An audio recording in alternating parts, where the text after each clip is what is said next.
पूरी दुनिया के मुसलमान सवालिया नजरों से एक दूसरे की जानिब देखते रहे कि कोई तो उठे और जालिम दुश्मन के सैलाब के आगे बंद बांधे। यहाँ तक कि मुसलमानों ने ये तक सोचना शुरू कर दिया कि अब तो कोई मोजज़ा ही हमें तबाही से बचा सकता है।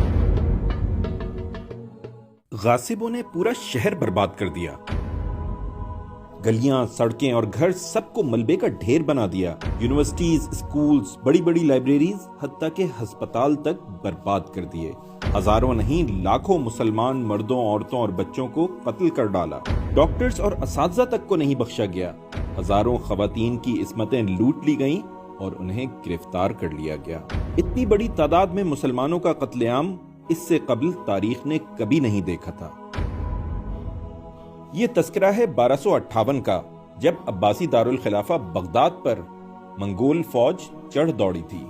मंगोलों का एक ना रुकने वाला सैलाब था जो न सिर्फ बगदाद में अब्बासी खिलाफत को तबाह कर चुका था, बल्कि शाम में अय्यूबी सल्तनत को भी इसके बेशतर इलाकों से महरूम कर चुका था।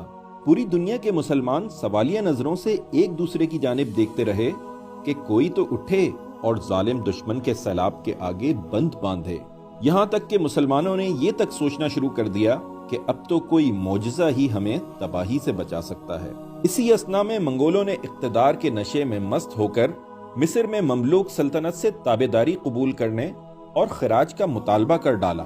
ममलूकों ने न सिर्फ उनके मुतालबात को रद्द कर दिया, बल्कि बेबरस और कुतुस की क़यादत में ऐन जालूत के मुकाम पर मंगोलों को तारीखी शिकस्त से दोचार किया। ये ऐन जालूत की शिकस्त ही थी जिसने मंगोलों की न सिर्फ पेशकदमी को रोक दिया, बल्कि बिलाखिर यही उनके मुस्लिम दुनिया से वापस जाने का नुक्ता आगाज साबित हुई।